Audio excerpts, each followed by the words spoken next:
If you want to get enough protein but don't want to count calories, this video is for you. Or juggling a busy schedule and need a practical ways to build protein-rich meals, again, this video is for you. In my last video, we talked about building muscle and the protein requirements. In this one, we're gonna dive deep into how we can get enough protein effortlessly. Hi, I am Merve Selin, a former lawyer turned dietitian, specializing in sport nutrition and eating behaviors. Welcome. Okay, in this video, I'll be sharing simple hacks and eyeball measurements that help you build protein-rich meals and snacks that make you think, is it that simple? Even on a plant-based diet. As someone who recovered from an eating disorder and don't want to count calories, but still want to fuel my strength training and build muscle, these eyeball measurements help me a lot to make sure that I'm getting enough protein. I also prepared an ebook that contains protein-rich desserts because I think this is where most of us are falling short. Most of them are under 200 calories. You can find the link below. Okay, first thing first, protein one-on-one. Protein is the building block of our cells. To produce new cells, build muscle, recover from diseases, and heal wounds, we need adequate amount of protein. It's also the queen of satiety and blood sugar control, together with fiber. The amounts depend on your individual needs, but for the active population, it's 1.2 to 2.2 gram per kilogram, and for the general population, the minimum threshold starts at 1 to 1.8 gram per kilogram.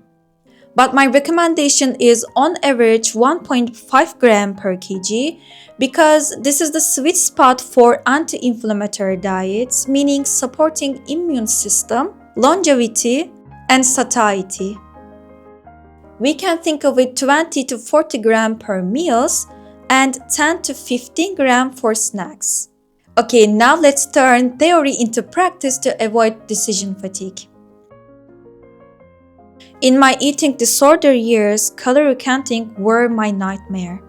During recovery, I had to rewire my brain that numbers don't define us. We don't need to macromanage everything we eat.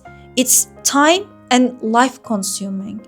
Food is supposed to be joyful and pleasurable, not a punishment. But at the same time, if you do strength training or engaging other exercise activity, it's important to get enough protein. For this reason, I want to share with you some quick and easy eyeball measurements that you can use anytime and anywhere to make sure you get enough protein without counting calories. Let's start with some easy visual guides.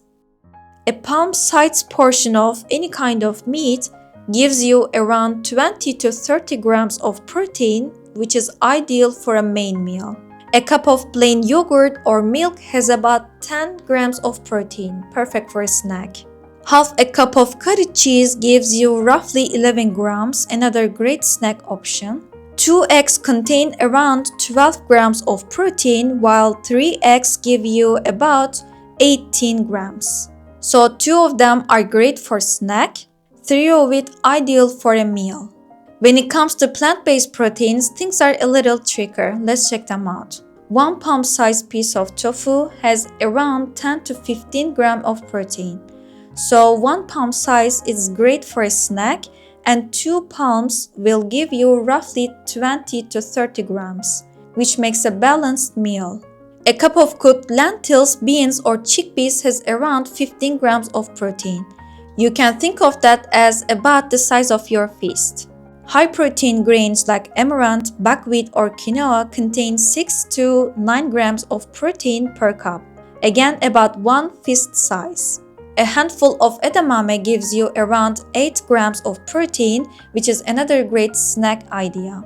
And lastly, nuts, seeds, nutritional yeasts, and oats are also protein-rich foods, but it's better to consider them as boosters rather than main sources, since they offer relatively lower amounts of protein. Soy-based proteins like tofu, tempeh, or edamame are complete proteins. Complete protein means they contain all 9 essential amino acids, which makes them a high-quality protein source. Proteins are essentially chains of amino acids. There are 20 different amino acids our body needs, and they each have different functions in the body. 11 of those 20 are produced by our bodies, but the remaining 9 must come from food. We call those essential amino acids, since we have to get them from food. When a food contains all 9 essential amino acids, we consider it as complete protein. The reason why animal products or soy are considered as high quality protein is because they have all 9 essential amino acids and are highly bioavailable. Other plant-based proteins, on the other hand, are incomplete proteins and less bioavailable due to some compounds that can reduce their absorption. However, this doesn't mean that we cannot get enough protein from a plant-based diet.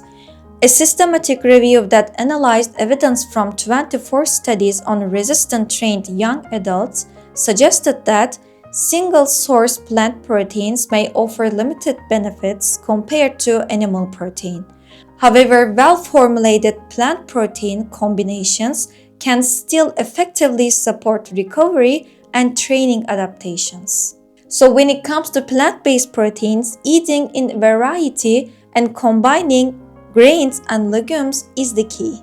That way we can get all essential amino acids and increase leucine content, which is one of the most important amino acids for muscle growth and recovery. Obviously, the easiest way to get enough protein is by building your meals around a protein source. To avoid decision fatigue, pick one protein source from the list, add fiber, and build around it. You can find the full list of food groups in my Healthy Eating ebook. The link is in the description box. But now I want to share some tricky ways to boost your protein intake effortlessly. Swap your grains with high protein, high fiber options. For example, if you eat rice every day, which approximately contain 4 grams of protein per cup, try occasionally switch to other high protein, high fiber options like buckwheat, quinoa, wild rice, or even legume-based pasta. Buckwheat has around 5 grams of protein and 5 grams of fiber per cup. Quinoa has about 8 grams of protein and 5 grams of fiber, and wild rice has around 6 grams of protein and 3 grams of fiber. Legume-based pasta also roughly gives you 6 grams more protein and 3 grams more fiber compared to regular one. So while balancing your plate, choosing high protein and high fiber options can be very effective way to increase your protein intake. But a quick reminder, this doesn't mean that rice is unhealthy and quinoa is super healthy. No, it's all about context and variety. It's about listening to your body and keeping things on balance. Choosing rice on one day and quinoa or buckwheat the other day. Personally, I love rice. If you're someone like me, you're gonna like the next trick. Cook your rice or pasta with legumes or other high-protein grains. This is also a great way to pair your naked carbs for a better blood sugar control.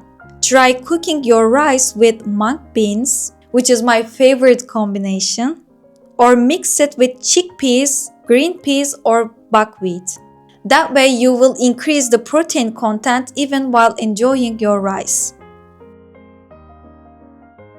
Sneak protein into sweet treats. I think on a daily basis, the best way to sneak in protein is through high protein sweet treats. Many of us already do good jobs of eating high protein meals, but the real gap usually shows up in breakfast or snacks. If we can satisfy our sweet tooth with high protein snacks or desserts, I think many of us would win the game. That's why I created an ebook full of protein-rich desserts. Most of them are over 10 grams of protein and under 200 calories. You can download it for free and enjoy. Okay, let's wrap it up. You don't need to count calories to make sure you're getting enough protein. You can eyeball portions. Include a variety of protein sources, especially if you're plant-based. Plan your meals around protein first, add fiber and build up. Use simple swaps or combos to effortlessly boost your protein intake and satisfy your sweet tooth with high-protein desserts. Also, parting words, remember, protein is important for cells, and fiber is important for gut microbiota, which indirectly affects everything in the body. Eating healthy fats is important for hormones, and eating carbohydrates is important for energy. We cannot just take out anything from the equation. Everything is perfect in balance. Thank you so much for watching. I hope this video will help you nourish and fuel your body without counting. I would love to hear your comments about desserts and eyeball measurements. Was it helpful? All links are in the description box. Do not forget to subscribe to see more content from me. I would love to see you in my next one. As always, I hope you give the nourishment you deserve to your mind, body, and soul. See you.